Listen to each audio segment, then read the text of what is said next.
Bueno, a continuación nosotros vamos a explicar lo que son los lóbulos parietales. En primer lugar vamos a explicar su anatomía y luego un modelo teórico acerca de la organización de los mismos. Los lóbulos parietales son los encargados de procesar información sematosensitiva y visuales encargadas del movimiento de los seres humanos.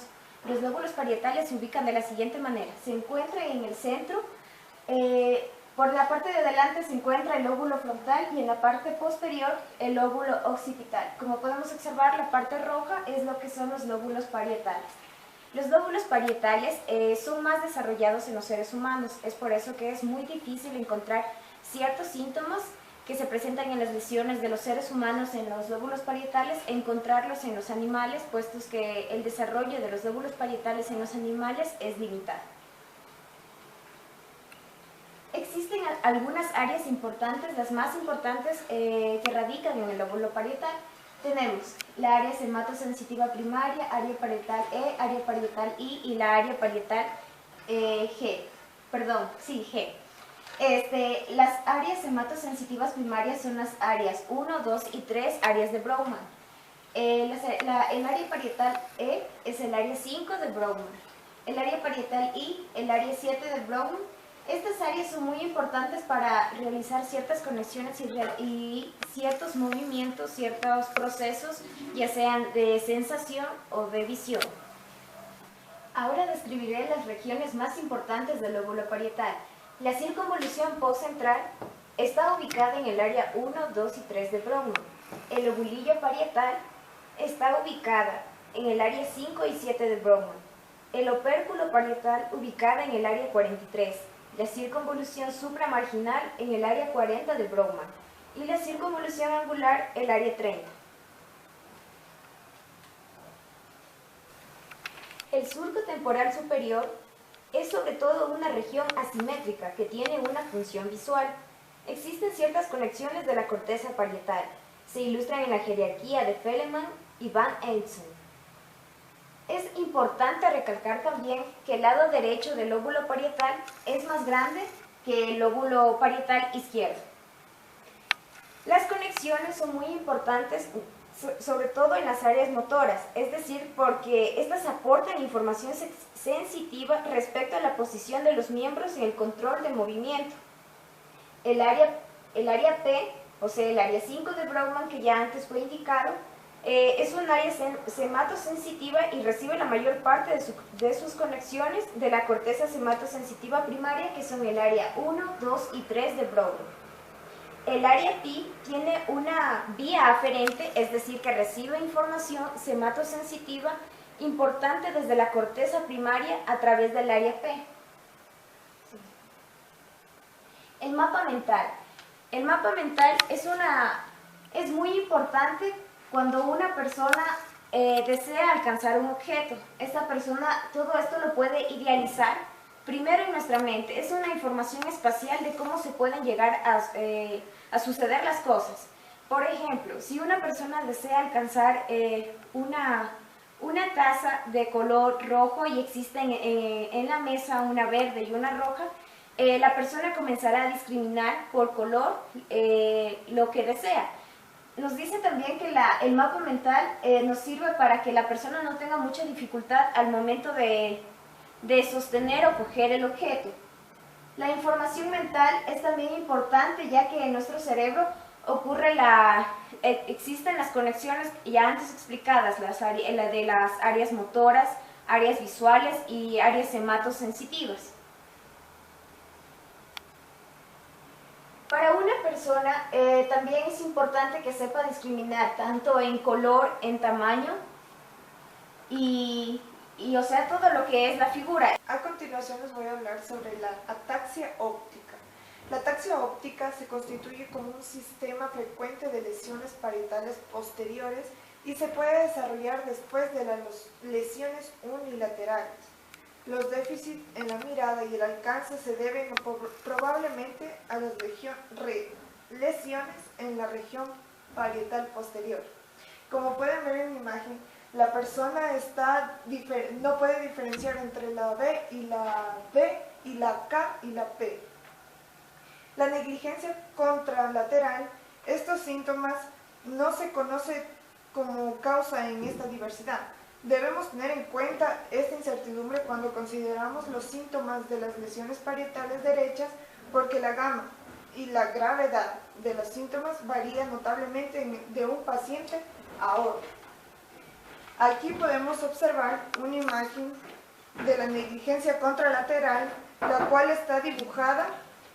La persona no termina el dibujo en la parte izquierda, entonces esto continúa a menudo, es un esfuerzo por hacer los diseños de una manera correcta, pero carecen de relaciones espaciales precisas.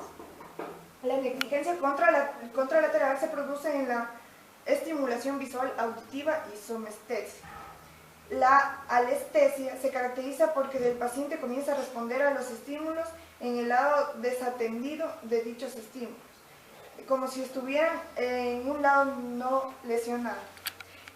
Otro ejemplo de esto es que cuando una persona se está vistiendo, solo puede lograr ponerse en la parte derecha de su cuerpo. Mientras tanto, no se da cuenta que la parte izquierda de su cuerpo está desnuda, pero eso no tiene una concentración fija.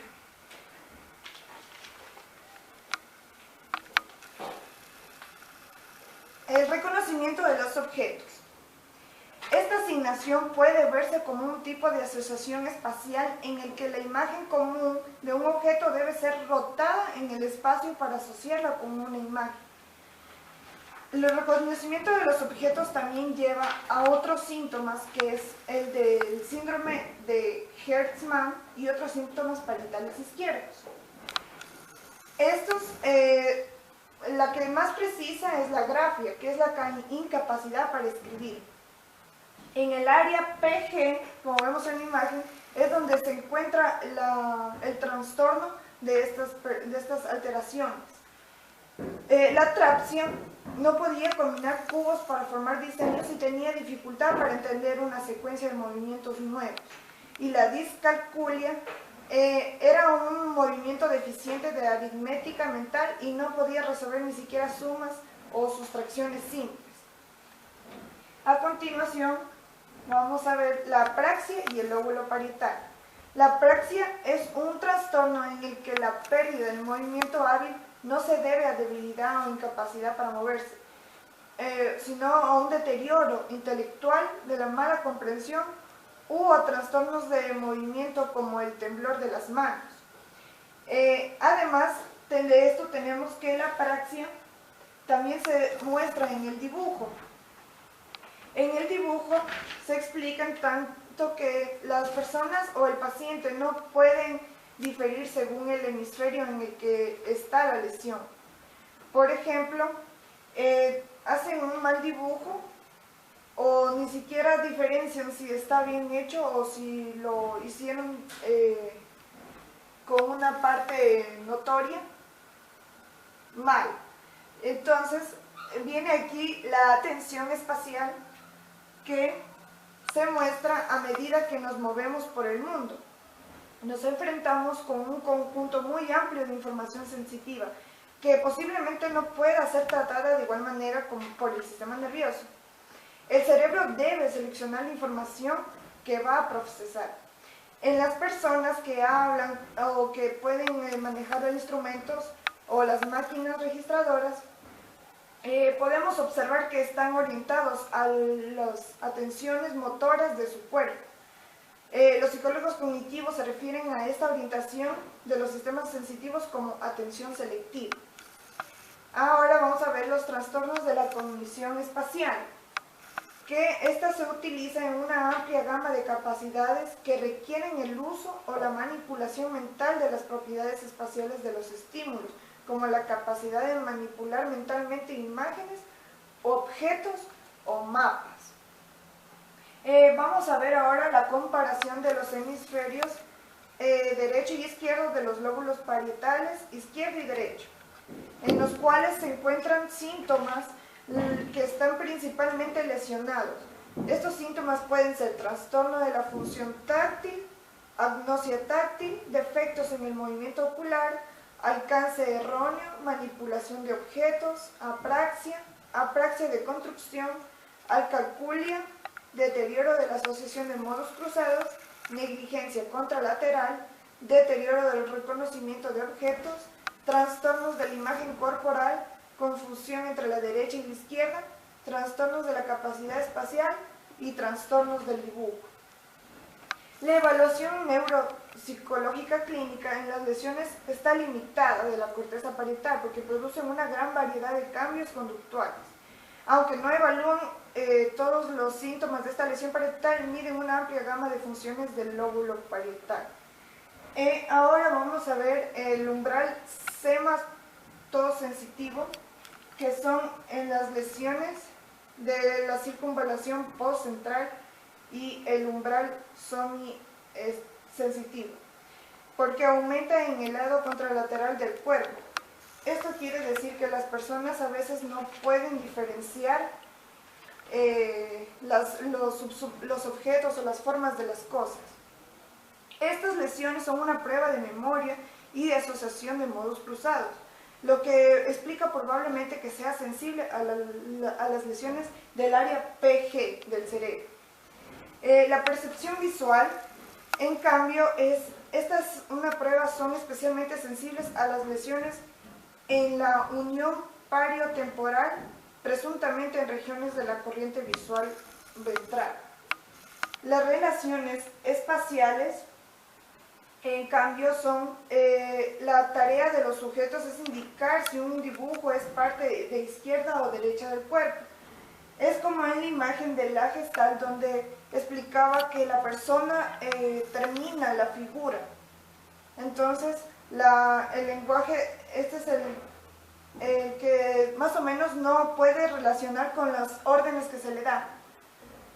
Es exactamente cuando una persona que le dicen levante la mano derecha, pero esta persona no la levanta. Entonces, se viene ahora a las relaciones del lenguaje, que es como una función del lóbulo parietal, pero la zona posterior del lenguaje limitada con la zona PG está lesionada. Por lo tanto, las lesiones que afectan a PG abarcan a menudo la corteza temporal relacionada con el habla y la observa afasia. Finalmente, la apraxia. Los pacientes con apraxia tienen un rendimiento deficiente en esta prueba y muchos de ellos son incapaces de realizar una serie de movimientos sencillos, incluso con mucha práctica.